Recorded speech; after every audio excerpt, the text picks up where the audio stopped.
Peace, family, peace. It's your brother Esteban. I'm here to let you know that you're God. Not the capital G, but lowercase g. I know you're like, what? This guy is crazy. Just bear with me for a little bit of time, and I let you know that you're God based on biblical text, science, and nature. Now, I know some of us didn't grow up in the church. Some of us are Muslims or other different religions.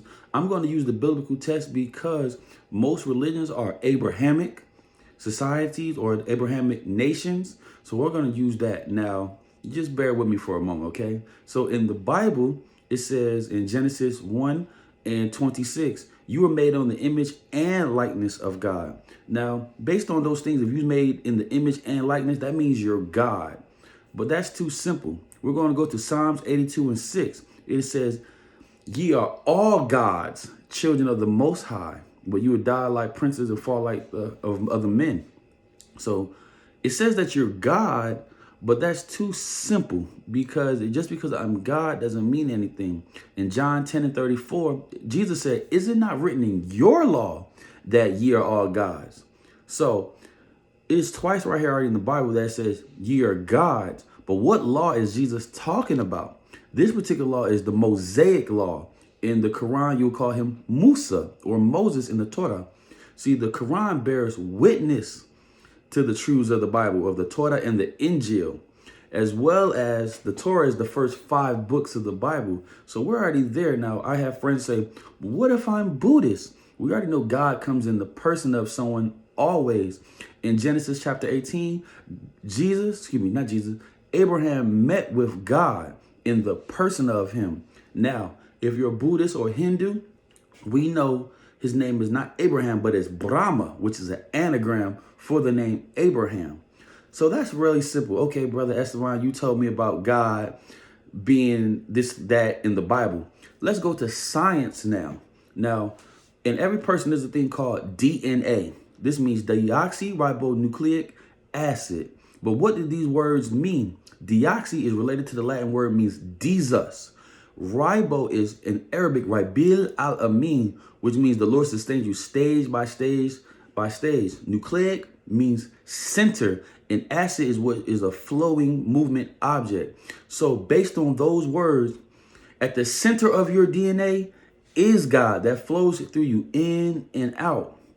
Deoxyribonucleic acid is the life germ or life gem, if you will, that proves that you are God. But okay, some of us don't believe in science. Some of us believe in Mother Nature, such as Gaia, or you call her Gia. So what is your DNA made up of? It has many elements and compounds, but the 4 basic ones are earth, water, wind, and fire. So there you go again. I'm going to quote you from the book of Big Mama. She said, ashes to ashes and dust to dust. What does that even mean? When you die, you'll return back to the earth, or let alone you think your energy, your life source is recycled into another thing. So those 4 elements are in your DNA, but what are they called? Carbon, which is in your DNA, that's your earth. That's what you see, this flesh, this skin that you see. That's what say you were made in the image of God and his likeness, which is the inside. So what is another thing on the inside? Is oxygen. That's part of your DNA. That's the breath of life that you may have. Then another part of your DNA is hydrogen. That is water. The body's made of 85% water. You need that to survive. Then the other part, one of the 4 compounds is nitrogen. Nitrogen, what is nitrogen? That's fire. That goes boom.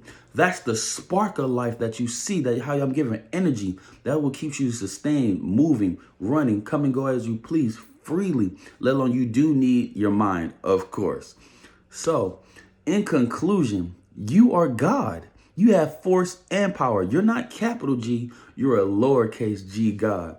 Based on biblical text, which says, ye are all gods, children of the Most High God. Science, deoxyribonucleic acid, which means at the center of your DNA, you are God. That sustains you stage by stage by stage, and you get better and better. As well as in nature, inside of you, there's carbon, there's oxygen, there's hydrogen, and nitrogen. That means you come from the earth and you shall return back to it. If God made the earth and dirt don't hurt, you're going to put it in your mouth, see how it works. That's how we know that we're God. You are who you say you are. If you don't think that you're not God, then you're not God. But I'm going to tell you right now, you are God. Peace.